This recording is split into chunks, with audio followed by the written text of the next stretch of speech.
చల్లగా చల్లగా. లలిత యశస్వి,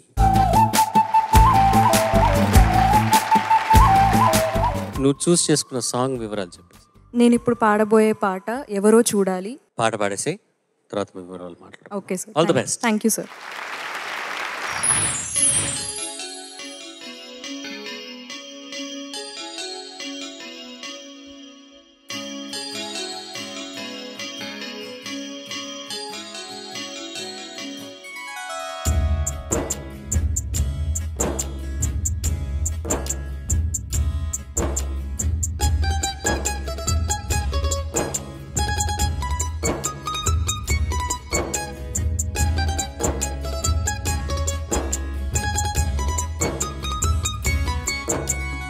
ఎవరో చూడాలి అని నాట్యమాడదే నెమలి, ఎటుగా సాగాలి అని ఏరు ఎవరి నడగాలి. కో అంటూ కబురు పెడితే రగిలే కుండగాలి, ఓ అంటూ కరిగిరాదా నింగే పొంగి పొరలి. ఎవరో చూడాలి అని నాట్యమాడదే నెమలి, ఎటుగా సాగాలి అని ఏరు ఎవరి నడగాలి.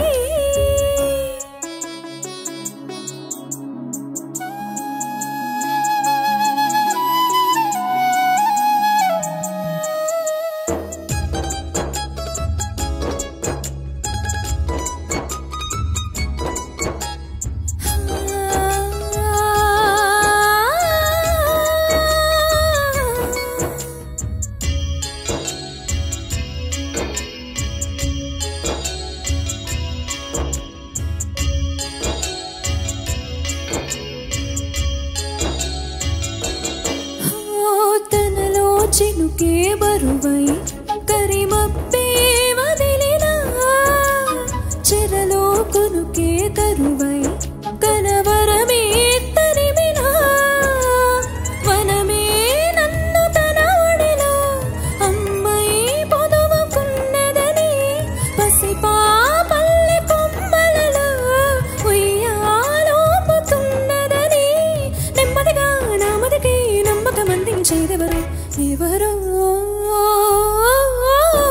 ఎవరో చూడాలి అని నాట్యమాడదే నెమలి, ఎటుగా సాగాలి అని ఏరు ఎవరి నడగాలి.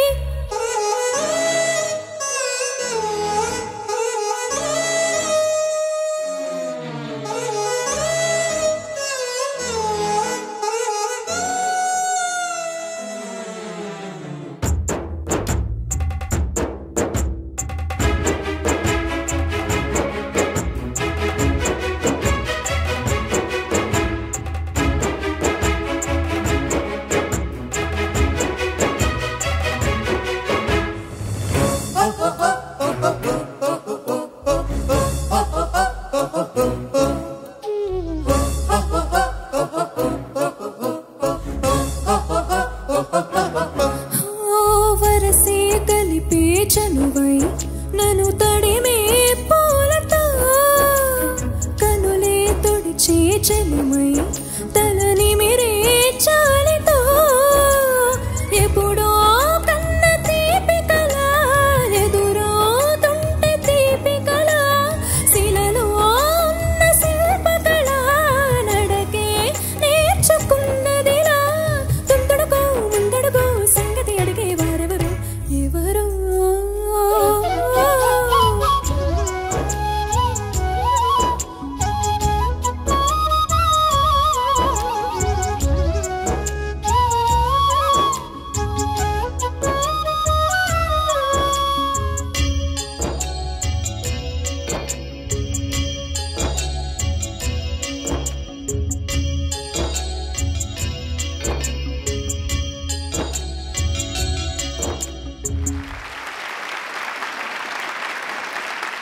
Judges, over to you. Yashasvi, నమస్తే సార్. చాలా బాగుందమ్మా. Thank you sir. కంఠం బాగుంది, పాడిన విధానం అంతా బాగుంది. కాకపోతే కొద్దిగా బ్రెత్ ఇష్యూ ఉంది, కొంచెం స్ట్రగుల్ అవుతున్నావు బ్రీదింగ్. నువ్వు యోగా చేస్తుంటావమ్మా?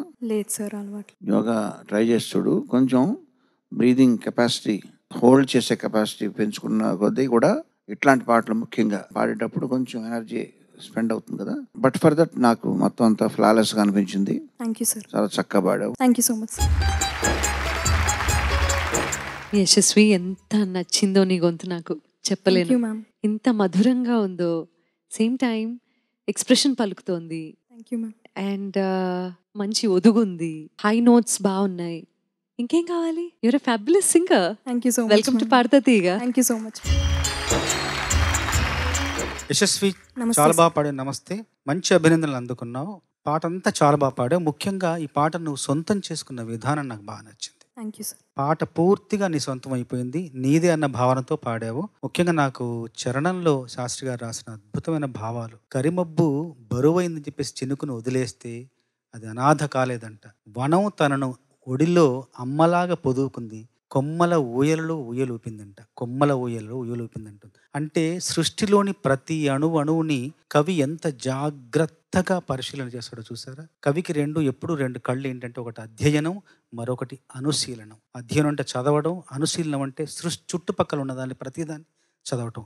ఈ రెండు కళ్ళు ఉన్నవారు లోతుల్లోకి చూడగలుగుతారు, మనుషులు చూడలేనిది కూడా చూడగలుగుతారు. సీతారామ శాస్త్రి గారు అందుకే అజరామరమైన కవి. అందుకే ఈయనకి ఆ రెండు కళ్ళు ఉన్నాయి. ఆ రెండు కళ్ళతో మనుషులు చూడలేని మూడో కన్నుని చూశారు. చక్కగా పాడావు సార్, మీకు ఒక 3 questions అడుగుదాం అనుకుంటున్నాను సార్. కానీ తాజ్ మహల్ వైట్గానే ఎందుకు ఉంటుంది? ఇది హిస్టరీకి సంబంధించిందా, సోషల్కి సంబంధించిందా? అది తాజ్ మహల్కి సంబంధించింది సార్. తాజ్ మహల్ ఆ వైట్ మార్బుల్తో కట్టిన దానివల్ల. అప్పట్లో పెయింట్ షాప్స్ లేవు కదా సార్, అందుకని. మరి తెల్లగా ఎలా వచ్చింది? పెయింట్ షాప్స్ లేకపోతే తెలుపు ఎలా వచ్చింది? చార్మినార్కి 4 pillars ఎందుకు ఉంటాయి? 4 pillars ఉన్నాయి కాబట్టి దానికి చార్మినార్ అని పేరు పెట్టారు. కరెక్ట్. లాస్ట్, గోదావరిని పుణ్యనది అని ఎందుకు అంటారు? అంటే గాడ్ ఉన్న దానివల్ల. ఎగ్జాక్ట్లీ.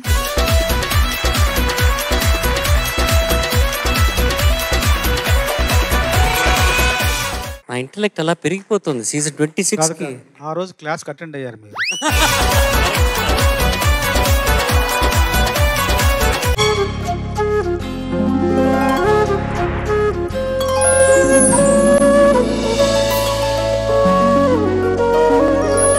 పాడుతా తీయగా చల్లగా